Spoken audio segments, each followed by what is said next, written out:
peço aos irmãos e às irmãs ficarem em pé, já que eu farei uma oração silenciosa.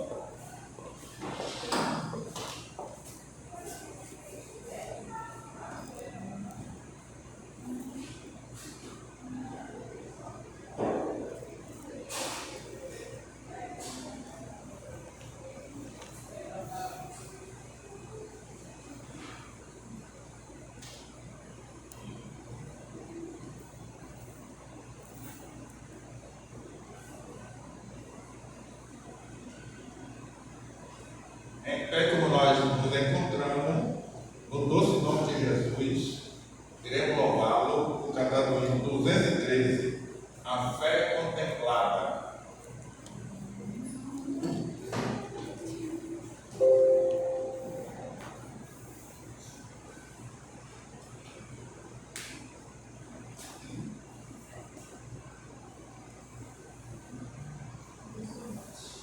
Deus promete grandes coisas conceder a qualquer que cessa crendo há de obter a resposta se na fé enfraquecer. Sua fé Jesus contemplará. Sua fé Jesus contemplará. Sim, o que Jesus promete, Ele vê o coração e responde à petição. Sua fé Jesus contemplará. Deus já grandes maravilhas operou por alguém que firme nele confiou e que na promessa em nada duvidou. Jesus Cristo a fé contemplará.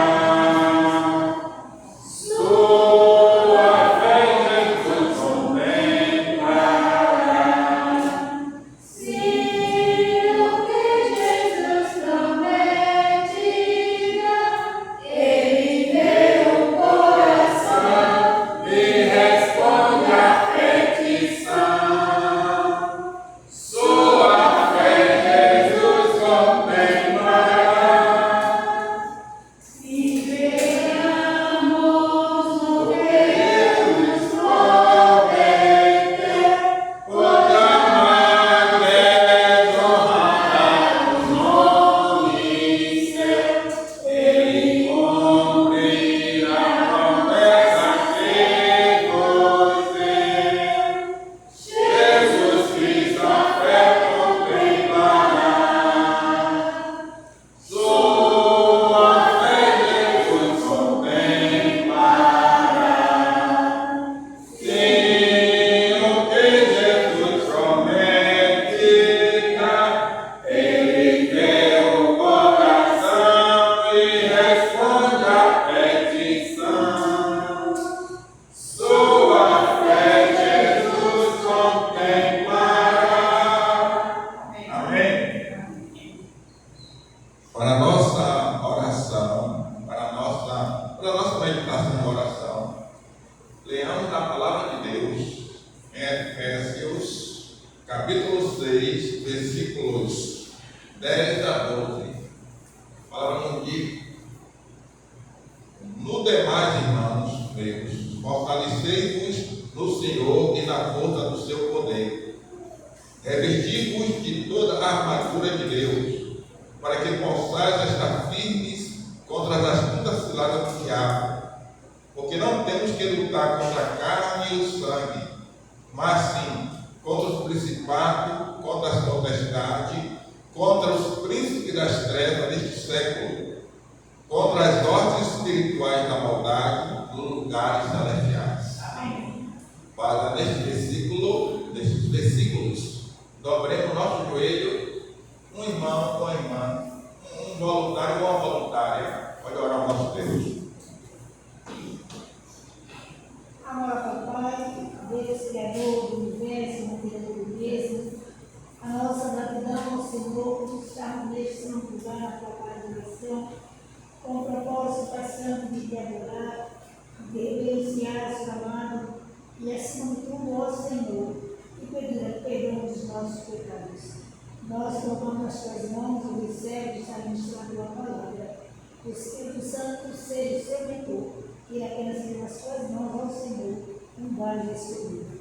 Abençoa a tua igreja, parada na face da terra, prepara os nossos corações para a mensagem que temos de ouvir e ser bom teu povo. Nós te louvamos em nome de Jesus. Amém. Amém. Há algum irmão, alguma irmã que ela ao nosso Deus nessa manhã?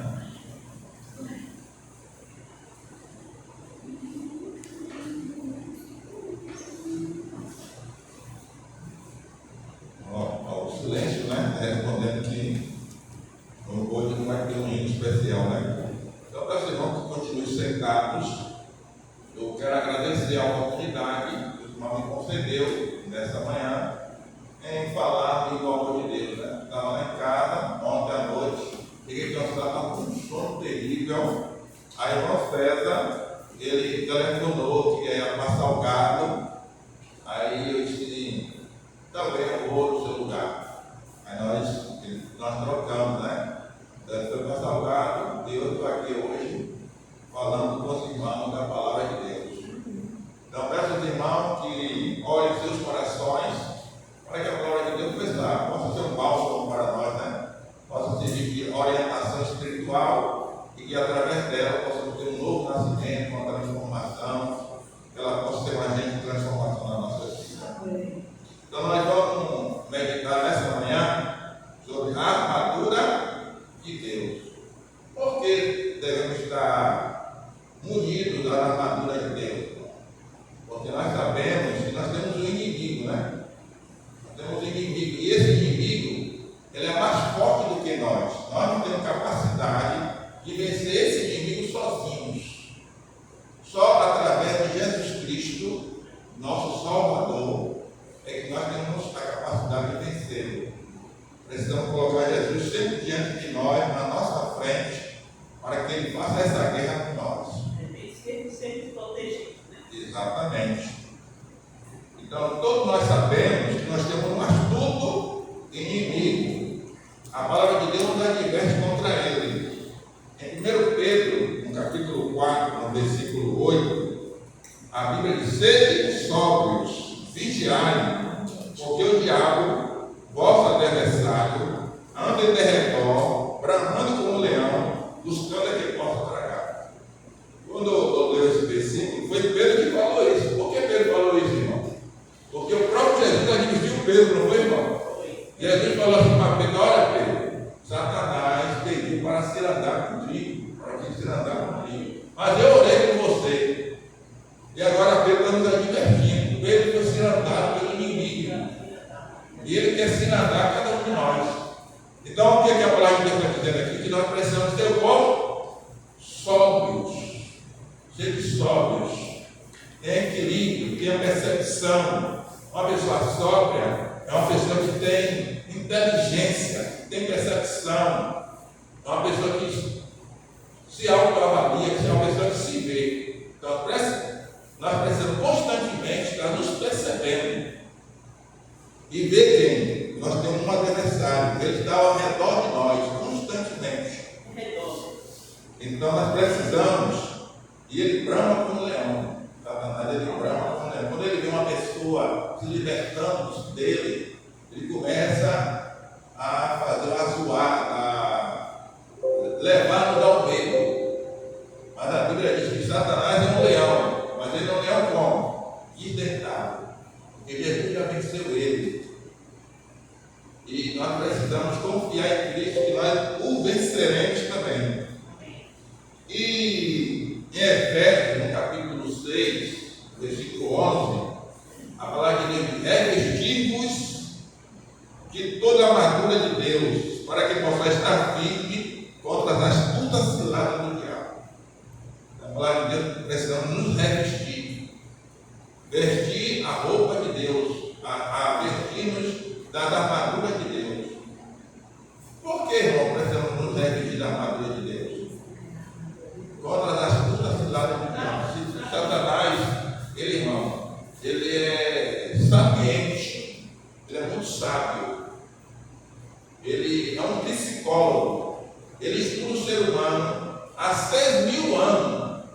da nossa tendência, aquilo que nós gostamos. E justamente naquilo que nós mais gostamos é que Ele vem nos tentar, é que Ele vem nos colocar suas ciladas, seus arquivos. Nós precisamos estar constantemente revestidos da armadura de Deus.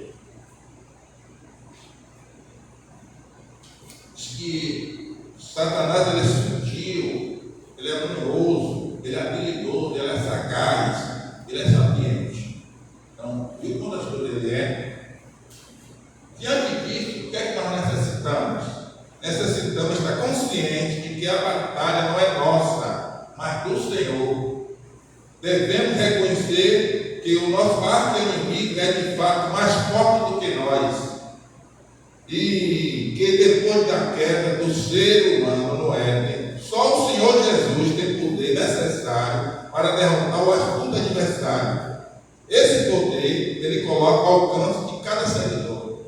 Então, só Jesus tem capacidade de vencer quem? Seu inimigo. Inimigo. Mas ele colocou esse poder nas nossas mãos, ao nosso alcance. Todos nós temos o poder de vencer através de Jesus. Porque Jesus nos dá as suas armas. Ele nos reveste da sua armadura. Ele nos capacita, ele nos dá sabedoria. Ele abre os nossos olhos. Ele faz que nós percebamos. Então nós precisamos estar constantemente com Jesus. E aqui ele nos dá o seu primeiro instrumento para que nós vençamos Satanás. O primeiro instrumento da armadura de Deus é o quê? Assim mantenham-se firmes, cingindo-se com o cinto da verdade. Então Deus nos coloca o quê? A sua palavra.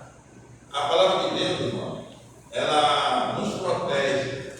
O salmista Davi diz que através da lei de Deus ele alcançou o entendimento pelo qual ele aborrecia todo o mal caminho. Então, a palavra de Deus nos dá entendimento, nos dá sabedoria, nos capacita. O que é que diz lá o Salmo 19? Que a lei do Senhor dá sabedoria aos simples. Ela é luz. A palavra de Deus é uma lâmpada.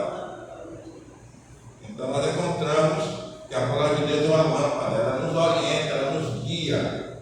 Ela nos mostra o caminho pelo qual nós devemos trilhar. Então a palavra de Deus que nós precisamos estar como cingido. Precisamos usar ao redor do nosso corpo a palavra de Deus. Cingidos com o cinto da verdade. E o que é a verdade? Cristo, a sua palavra. Então nós encontramos que Pilatos fez a pergunta a Jesus. Quando Jesus estava ali no Sinédrio, sendo julgado, ele fez essa pergunta a Jesus. Em João, no capítulo 18, versículo 37 e versículo 38. A palavra de Deus nos diz: então, você é rei? Disse Pilatos. Jesus respondeu: tu dizes que sou rei. De fato, por esta razão nasci e para isto vim ao mundo, para testemunhar da verdade. Todos que são da verdade me ouvem. Todos que são da verdade ouvem quem, irmão? Ouvem Jesus. Ouve a voz de Jesus. Irmão, nós temos duas vozes no mundo. Qual voz nós estamos ouvindo? O mundo está nos sugestionando constantemente. Nós precisamos saber que voz nós estamos ouvindo. Quem é da verdade? Jesus disse: ouve a minha. Aí Pilatos perguntou: o que é a verdade? Perguntou Pilatos. Ele disse: isso que saiu novamente para onde estava Jesus e disse: não acho nele motivo algum de acusação. Então Pilatos ele perguntou o que é a verdade, mas ele não ouviu. Ele saiu daquele local. Ele não deu oportunidade para ele mesmo. Muitas pessoas não estão dando oportunidade para si própria. Nós precisamos dar oportunidade a nós. E como é que nós damos a oportunidade a nós mesmos? Quando nós paramos para ouvir a palavra, quando nós falamos para ouvir a palavra de Deus, quando nós ouvimos a palavra de Deus, quando nós damos lugar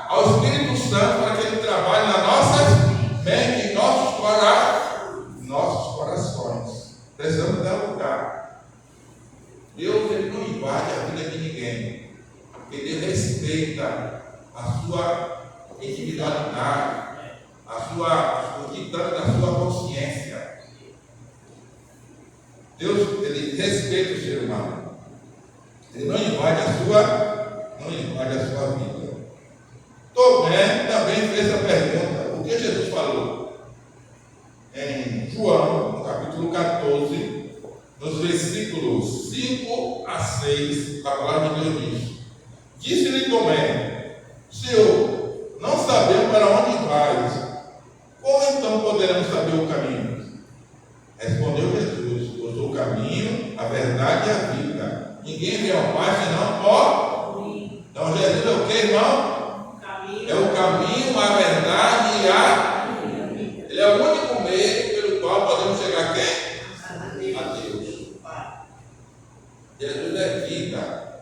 Ele é a verdade. Nós precisamos fazer de Jesus o centro da nossa vida também. Ele precisa ser o primeiro, ele precisa ser o melhor e o último na nossa vida.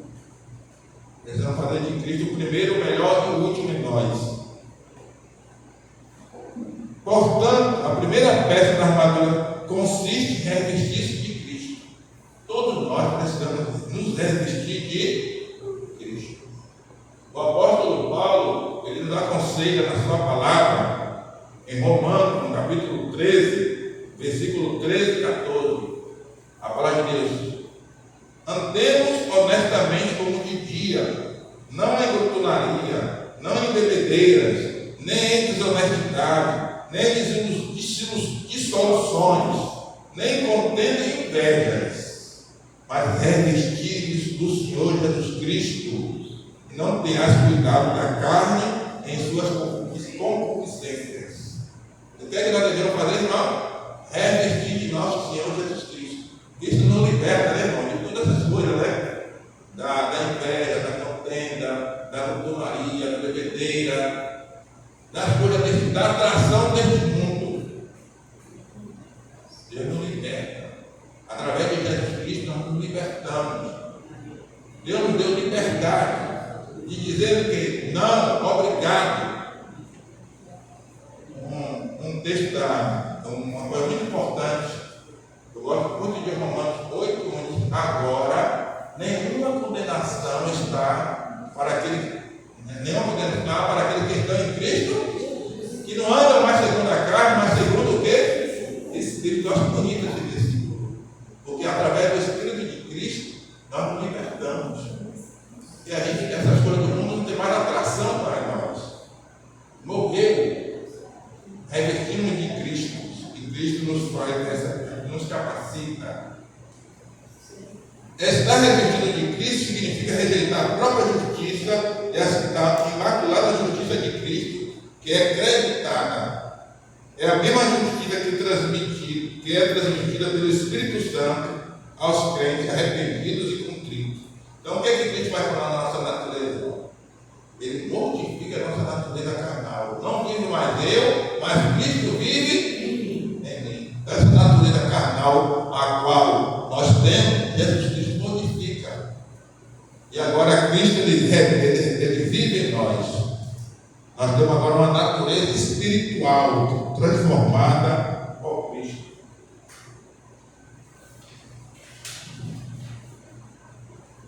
É completamente submissa ao Espírito Santo. O que é que Romanos capítulo 8, versículos 5 a 10 nos diz? Porque os que são segundo a carne inclinam-se para as coisas da, mas os que são segundo o Espírito para as coisas do Espírito. Porque a inclinação da carne é morte, mas a inclinação do Espírito é vida e paz. Porquanto a inclinação da carne é inimizade contra Deus, pois não é sujeito à lei de Deus, nem verdade pode ser. Portanto, o que estão na carne não pode agradar a Deus. Agora, o que a palavra de Deus diz? Vós, porém, não estáis na carne, mas no Espírito. Se é que o Espírito de Deus habita em nós. Nós, irmãos, não estamos na carne, porque o Espírito de Deus está em. Mas se alguém não tem o Espírito de Cristo, esse não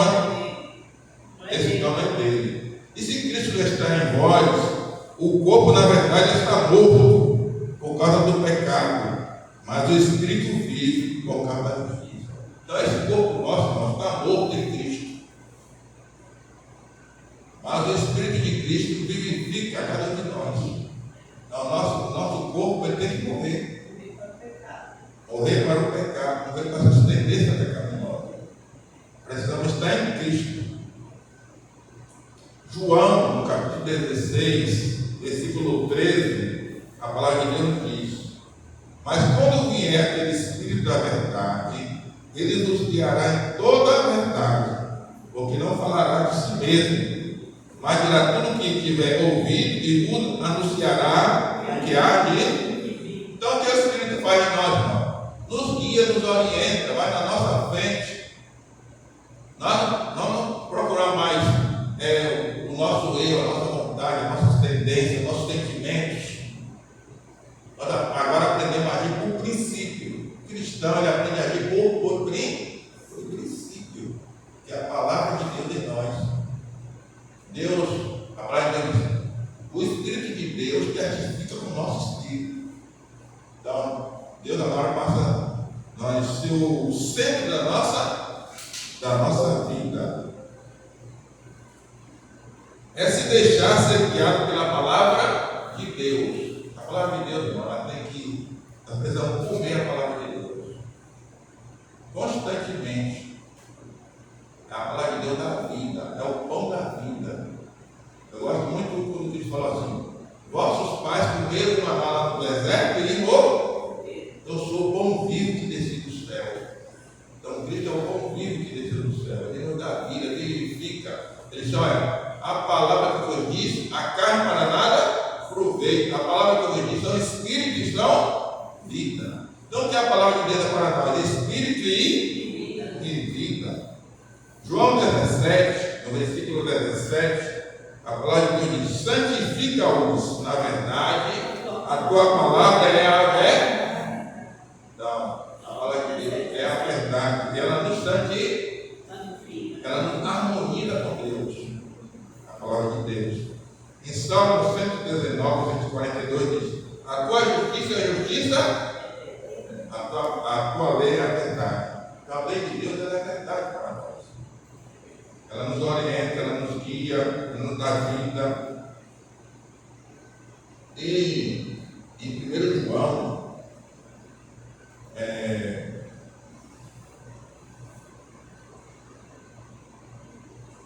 em João 7,17 diz: se alguém quiser fazer a vontade dele, pela mesma doutrina conhecerá se ela é de Deus ou se eu falo de mim. Então, os ensinamentos da palavra de Deus, ele vai nos mostrar a verdade. A doutrina da palavra de Deus, ela identifica, ela mostra a característica do povo de Deus. Que é de Deus. Em 1 João, no capítulo 1, no versículo 7, a palavra de Deus diz: mas se andarmos na luz, como ele na luz está, temos comunhão uns com os, e o sangue de Jesus Cristo, seu Filho, nos purifica de todo pecado. Então, se nós vivenciarmos a palavra de Deus, a palavra de Deus é a luz. E aqui diz que vamos ter comunhão, vamos saber conviver, vamos estar em harmonia uns com os outros, vamos entender as pessoas, vamos saber perdoar as pessoas. E aqui nos diz que o sangue de Jesus nos purifica de todo o pecado. Por isso que a Bíblia diz assim: purifica-me com um isopo. Então, o isopo ali antigamente o povo de Israel pegava uma planta chamada isopo e aspergia sobre o templo ali, as cortinas do santuário. E o pecado do povo era o quê? Era se passar para o santuário. Assim Cristo, ele purifica a gente também. Assim Cristo nos lava também. O sangue de Cristo nos lava, né? E a Bíblia diz que nossos pecados vão ser vermelhos como um carmesim, se tornar branco como a neve ou a lã. Então Cristo nos purifica, nos lava.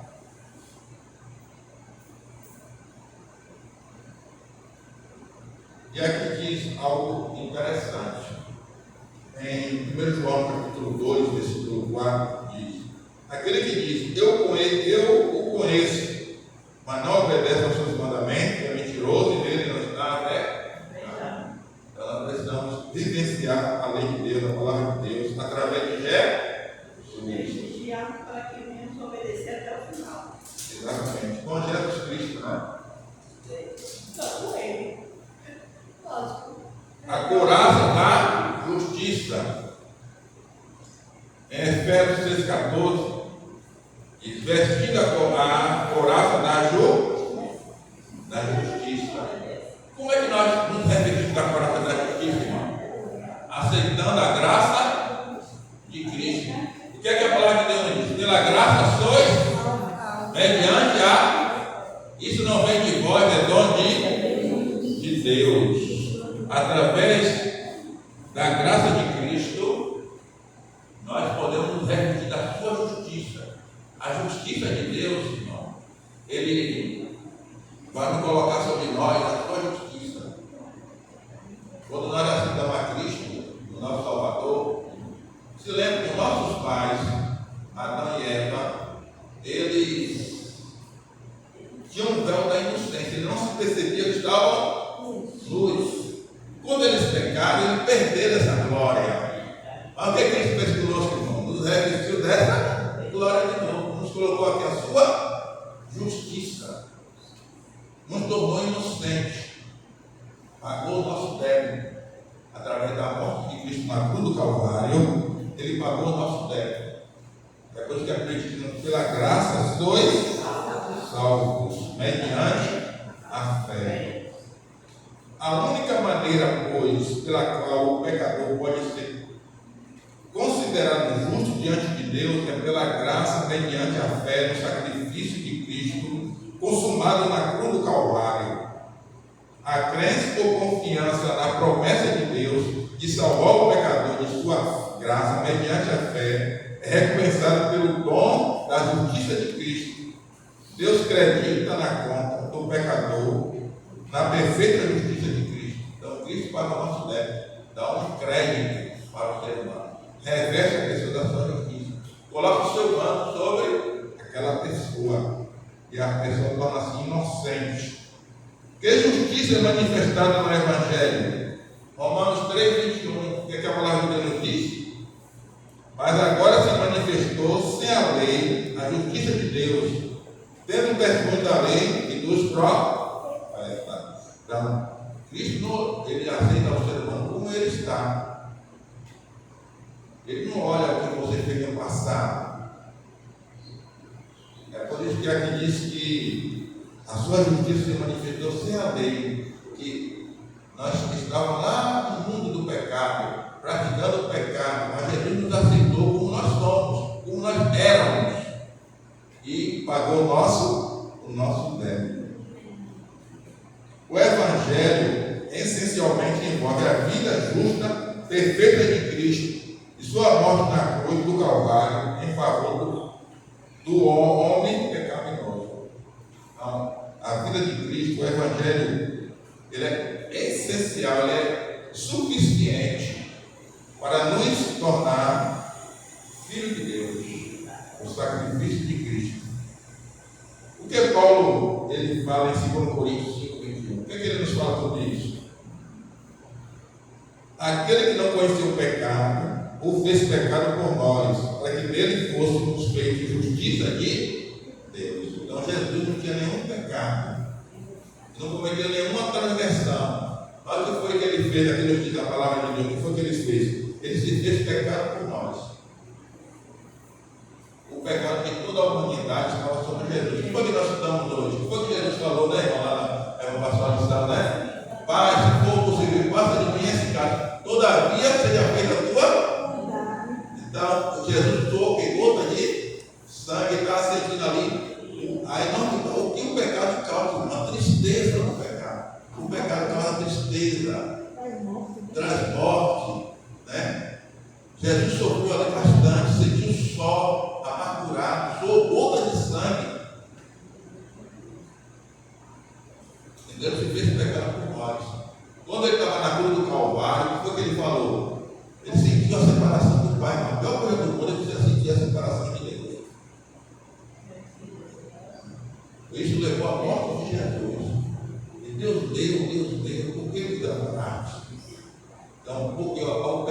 para o homem de Deus, o pecado da humanidade, estava sobre Jesus ali. É por isso que a pessoa que ele não tem uma comunhão com Deus, ele é triste. Então nós precisamos ter comunhão com Deus. O pecado de toda a humanidade estava sobre Jesus. Cristo é nosso substituto de garantia. Em 1 Pedro, no capítulo 3, no versículo 18, a palavra de Deus diz: porque também Cristo padeceu uma vez pelos pecados, o justo pelos injustos, para levar-nos a Deus, mortificando na verdade, na carne, mas vivificado pelo Espírito. Então, aqui nos diz a palavra de Deus que Cristo padeceu por todos os pecadores, o justo pelos injustos. Deus nos amou primeiro. Nós éramos inimigos dele, mas mesmo sendo inimigo, ele morreu por nós para nos salvar, para nos redimir e para nos dar vida e vida em abundância. Porque ele disse: eu vim para que tenham vida. Então Jesus não só libertou do pecado, mas deu uma vida de alegria, de regozijo, de paz, de segurança, paz interior que Deus dá ao ser humano. Romanos, no capítulo 3, no versículo 24, diz: sendo justificado gratuitamente pela sua graça, pela redenção em Cristo Jesus. Então nós fomos redimidos pela graça. Essa evidência não nos isenta de obedecermos a Deus. Então muitas pessoas ensinam que nós somos salvos pela graça, nós estamos isentos de obedecer a lei de Deus. Isso não mostra, porque tem a justiça imputada, Cristo colocou sobre nós, pagou o nosso débito, e tem a justiça comunicada, que é a nossa santificação, que é a nossa vivência diante da presença de Deus. A comunicar essa situação, né? Exatamente.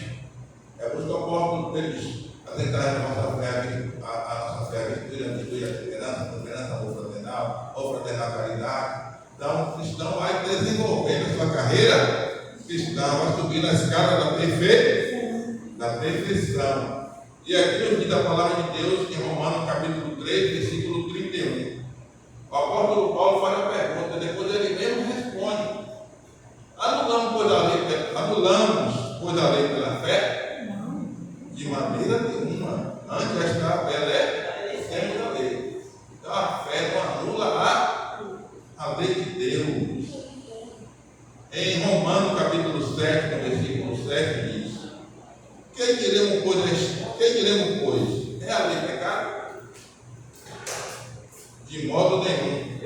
Mas eu não conheci o pecado senão pela lei, porque eu não conheceria a concupiscência se a lei não dissesse não cobiçar. Então a lei, ela serve de espelho. Ela é impotente para salvar, mas encaminha a Cristo. A lei vai colocar os seus pecados, mostrar as suas transgressões. Mostra, né? Exatamente. A lei mostra o pecado. É por isso que o apóstolo Paulo diz: é a lei pecado? De maneira nenhuma. Como foi que ele considerou que era um pecador? Ele se deparou com a lei. A lei não foi feita para salvar, a lei foi feita para condenar ele. Agora, a lei é impotente mas aponta para Jesus. Jesus é o nosso Salvador. Só Ele nos dá a capacidade de obedecer a essa lei. Porque a lei é espiritual, mas a lei é espiritual, e eu sou o quê? Carnal. Então, a lei é espiritual, ela exige do ser humano uma espiritualidade que ele não tem capacidade de dar. Através da graça de Cristo.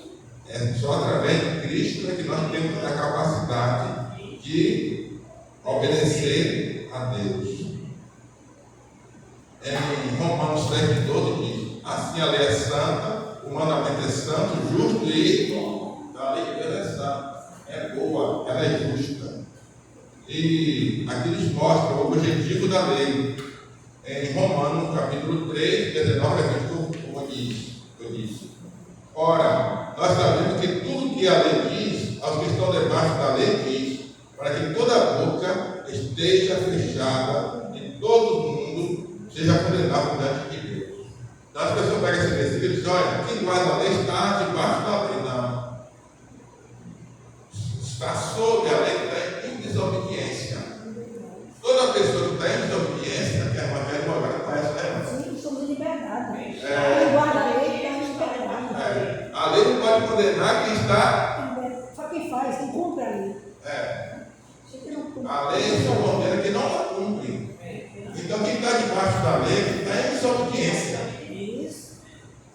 A lei está condenando a lei. Você tem que estar sobre a lei.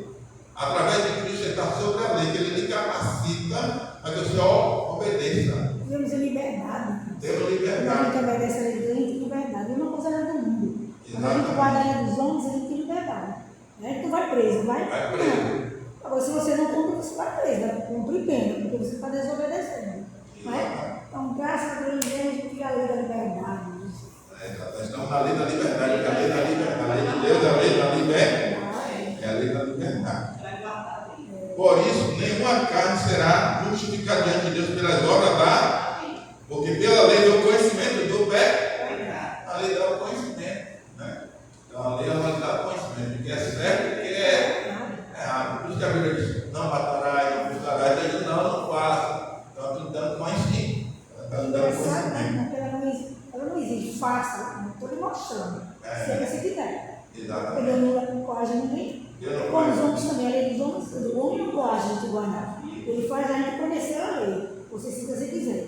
Você pode falar sanções se você vai ter ou não cumprir a lei. Exatamente. A lei é boa, né? Quando a gente. Claro. Se, é óbvio que a gente está lei de As trânsito. leis foram feitas para o nosso bem-estar. Se não existisse a lei de trânsito, o que aconteceria? Né? Todo mundo ia. A lei de trânsito, ela orienta as pessoas. Se não fosse a lei de trânsito, como é que chegar aqui de carro agora? Né?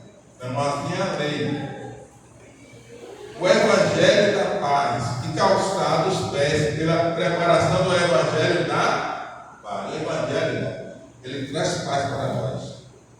O Evangelho, ele traz alegria, prazer, satisfação. Quem é o príncipe da paz? Porque o Evangelho é Cristo, né? O que é que Isaías 9,6 diz? Porque um menino nos nasceu, um filho se nos deu, e o principal está sobre os seus ombros. E o seu nome será qual? Maravilhoso, conselheiro, Deus forte, Pai da eternidade, príncipe da paz. Então Cristo veio trazer paz. Por isso que ele diz: a minha paz vos deixe minha paz, a minha paz que dou, não vou lá dou como o mundo dá. A paz que Deus dá, não é a paz que o mundo está buscando, prazer, festa, essa alegria artificial, externa. A paz que Deus dá é uma paz interior. É por isso que ele falou para a mulher samaritana: ai que eu te der, tornar-se-á em ti uma fonte. Então, essa paz ela é interior. Essa paz é mais que nós. É mais interior do que externa. Está acontecendo, está pirado, mas nós estamos com em paz. Em paz. Né? O mundo está em rebuliço. Mas o povo de Deus está em paz. Porque Jesus é o príncipe da paz. E Ele é o nosso Salvador. É nosso Salvador. É por isso que eu falo que eu sei que tenho crido. Bom, aqui nessa terra tudo é passageiro, nós não estamos em busca dele. Meu reino não é desse que Jesus falou, né? Você não sabia que se eu quisesse pagar 12 legiões de anjos, lutar, brigar, né? Mas Jesus não veio brigar, veio buscar essa paz terrena, né? É real, uma paz mentirosa. A gente luta tanto que não somos donos de nada, né? Nessa terra. Então, aqui nós não estamos buscando essa glória, né? Estamos buscando o novo reino que vai ter perfeita paz, que é Cristo. Cristo em nós. Quando nós aceitamos Cristo, nós já participamos do reino dele. Porque onde está Jesus é céu. Tem um hino, né? Então, nós precisamos ter essa certeza, né? Cristo é o príncipe da paz. A missão de Cristo é restaurar a paz em todo o universo. Depois do grande desastre causado pelo pecado, Satanás, o autor do pecado, o pai da mentira, destruiu a paz do céu mediante sua revolta contra o governo de Deus. E causou dor. O que Satanás veio causar? Dor, dissensão, desunião e separação. Ele causa tudo isso. Desunião, separação, contenda, Destruir, né? Destruir. Ele vai destruir. A própria gente. Satanás veio para o quê? Destruir, mas eu vim para que tenha uma vida. A grande missão de Cristo é devolver a paz aos indivíduos, às famílias, à igreja, ao mundo e todo o universo. Então, qual é a missão de Jesus? Trazer paz, né, irmão? À igreja, à família, né? Ao todo o universo. Essa é a missão de Jesus. Trazer salvação. Trazer salvação, trazer paz. Primeiramente, o Evangelho foi pregado no Éden, quando Jesus esteve lá com nossos primeiros pais. Então ele disse, né? Jesus pregou o Evangelho para eles e porém inimizade entre ti e a mulher, entre a tua semente e a sua semente. Ela te ferirá a cabeça e tu lhe ferirá o calcanhar. Então Cristo é o nosso Salvador. Né? Ele é o Cordeiro morto antes mesmo da fundação do mundo. E Apocalipse 3:18 diz, né? E adoraram a todos que habitam sobre a terra, esses cujos nomes não estão escritos no livro da vida do Cordeiro, que foi morto desde a fundação do mundo. Nós somos filhos da misericórdia. Jesus, antes que o mundo existisse, Jesus já estava pronto para morrer por nós, para nos redimir. E João, capítulo 1, versículo 29, Jesus é apresentado como um Cordeiro de Deus. No dia seguinte, João viu a Jesus que vinha para ele e disse: esse é o Cordeiro de Deus que tira o pecado do mundo. Jesus é o Cordeiro de Deus que tira o pecado do mundo. Ele veio como ovelha muda para morrer por nós, para nos redimir, para nos salvar. No próprio dia que Adão e Eva aceitaram a palavra de Satanás e fizeram exatamente o que Deus lhe dissera que não fizessem, Cristo assumiu o lugar do homem para salvá-lo do pecado e das consequências eternas da transgressão da lei de Deus. Que coisa, né? No momento que o homem pegou, Jesus se ofereceu para nos salvar, não só do pecado, mas das consequências do pecado. Porque o pecado traz várias consequências ruins. E o pecado traz morte eterna, mas Jesus veio trazer salvação eterna, vida eterna. Jesus Cristo veio trazer para os seres humanos. O que Paulo afirma acerca do Evangelho? Primeiro Romanos 1, 16 e 17. Porque não me envergonho do Evangelho de Cristo, pois é o poder de Deus para a salvação de todo aquele que nele crê, primeiramente do judeu e também do grego. Porque nele se descobre a justiça de Deus, de fé em fé, como está escrito: mas o justo viverá da fé. Somente, né? Então nós encontramos que o Evangelho é o poder de Deus. O Evangelho mudou o nosso caráter, mudou a nossa maneira de viver, transformou o nosso ser. O Evangelho é o poder de Deus. Tem o poder de mudar a nossa natureza. O homem ébrio torna-se sóbrio. O homem violento torna-se manso. O homem que gostava de roubar muda o seu caráter. O que foi que Nicodemo disse? Nicodemo não. Zaqueu, dou 4 vezes. Não dou metade do meu bem. Se eu roubei alguém, devolvo 4 vezes mais. Da mudança, né? Devolveria 4 vezes mais. Exatamente. Houve uma mudança na vida dele, né? Aí ele diz: hoje chegou salvação a esta casa. Esse também é filho de Abraão. E a Bíblia de Deus, a Bíblia continua. Segundo o Evangelho, as boas novas da salvação, ele foi de fato revelado na vida e na morte de Cristo. Toda a sua vida foi um prefácio de sua morte. Seu sacrifício começou realmente logo após seu nascimento em Belém e culminou em sua ignominiosa morte no Calvário. Então, a morte de Cristo foi como? Desonrosa, desrespeitosa, insultosa. Jesus sofreu. Quando nasceu, já decretaram sua morte. Herodes mandou matar todas as criancinhas, teve que fugir, não teve lugar para nascer, teve que nascer numa manjedoura. De morte de cruz, né? Tuberculose. Maldito o homem que morresse de cruz, né? Era para os malfeitores. Aquela morte era feita para os malfeitores. Então nós encontramos. Isaías declara: mas ele foi ferido pelas nossas transgressões e moído pelas nossas iniquidades. O castigo que nos traz a paz estava sobre ele, e pela sua pisadura nós estamos o quê? Sarados. E quero aqui apresentar que a hora está chegando. O escudo da fé. Então nós precisamos ter a fé, né? A fé nos protege, nos guarda, né? Ela é um escudo para nós, a fé. E aqui em Efésios 6:16 diz: tomando sobretudo o escudo da fé, com a qual podereis apagar todos os dardos inflamados do maligno. Então, através da fé, nós podemos apagar o quê?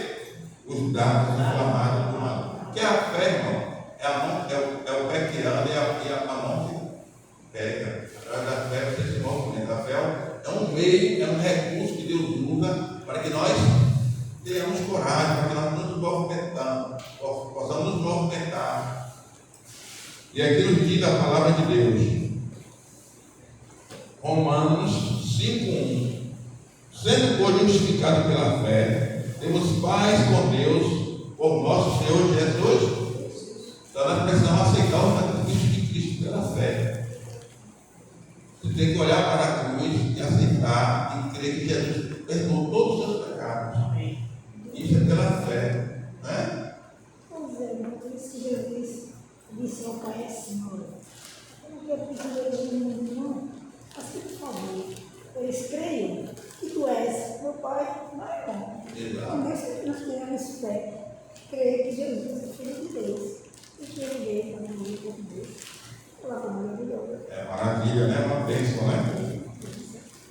Atos 28, 26, 18 diz: para lhe abrir os olhos das trevas, os converter à luz do poder de Satanás, a Deus, a fim de que receba a remissão dos pecados e sorte entre os santificados pela fé em mim. Então, Jesus Cristo nos libertou, né? Do poder de Satanás, nos trouxe para Deus e remiu nossos pecados e nos santificou. Então, Deus fez isso por nós. E aqui, em Efésios 2:8, nós sabemos que nós somos salvos pela graça. Não através de obra, mas através de Cristo. É um dom gratuito de Deus da salvação. Efésios, capítulo aqui. A fé nos capacita. A fé capacita o ser humano. Estas são as gerações de Noé. Noé era varão justo e reto em suas gerações. Noé andava com Deus. Por quê? Pela fé. E através da fé, Noé foi o quê? Homem justo. E disse que Noé conseguiu andar com Deus. Noé também. Noé, Enoque, Abraão, né? Daniel. São tudo homens que foram justos através de Cristo. Todas essas pessoas, né? Abraão foi chamado de um amigo de Deus, né? Eu acho bonito quando lá em Gênesis 17 Deus aparece para você: Abraão, anda na minha presença e seja justo, né? Então ele falou assim com Abraão, né? Um amigo de Deus, né? Então Abraão andou na presença de Deus. Amém. Né? Se vocês vão nos andar com Deus, vocês vão ter sido vitoriosos. Exatamente. Né? Eles andaram com Deus. O que alcançamos mais pela fé, irmão? Em 2 Coríntios, para nós concluirmos, diz assim: 2 Coríntios, capítulo 4, 16 a 18.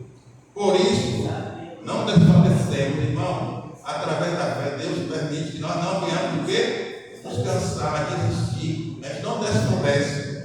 Por isso, não desfalecemos. Mas ainda que o nosso homem exterior se corrompa, o interior contudo se renova dia em dia. Então, ainda que nós tenhamos a perseguição, a dor, a doença, ou até mesmo a morte, a palavra de Deus nos renova por dentro. tempo o nosso corpo vai cansando, ele vai se envelhecendo, a dor vem, a dificuldade vem, mas Deus nos renova, irmão. Né? Ainda que nossos seres humanos, nós se corrompamos, nosso corpo exterior, esse corpo, Deus nos renova interiormente. Né? Porque a nossa leve e momentânea tribulação produz para nós um peso eterno de glória muito excelente, não atentando nós nas coisas que se veem, mas nas coisas que não se veem, porque as coisas que se veem são temporais, e as que não se veem são Então nós cristãos, nós não olhamos para as coisas seculares, para as coisas da terra, o sucesso, a fama, o progresso, nada dessas coisas. A gente olha para as coisas que espirituais. Lá em Deus diz que nós temos, Paulo, né? Diz que nós esperamos um novo céu e nova terra que habita a justiça. Então nós aguardamos um novo céu, uma nova terra. Né?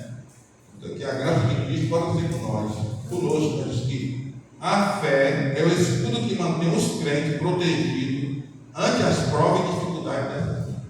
A fé é um escudo para nós diante das dificuldades, dos obstáculos que constantemente nós temos enfrentado. E a graça de Cristo possa ser suficiente para nós, que nós possamos olhar para Jesus e através dele nós possamos ser mais do que vencedores. Amém. Vamos concluir louvando a Deus com cantar o hino 347. Eu sei que tem um clipe.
Querido e eterno Deus, Pai de infinita bondade e misericórdia, eu te agradeço, Senhor, pelo seu sacrifício tem enviado o seu Filho para morrer, para nos redimir.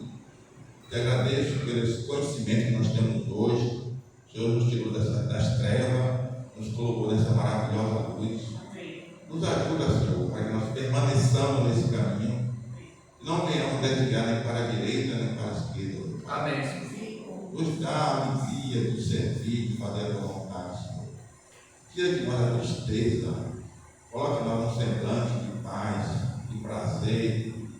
Ó Deus querido, queira ser todo o teu povo e todo mundo, dando teus dons preciosos.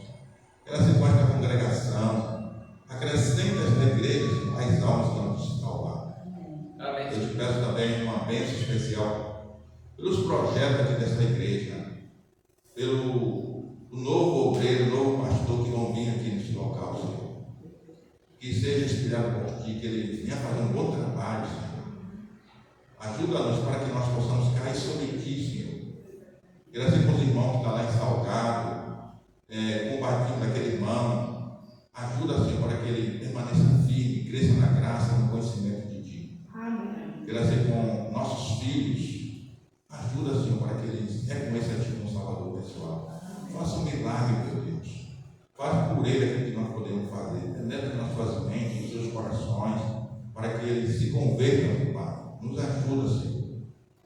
Eu te peço estas bênçãos no doce nome de Jesus. Amém. Amém.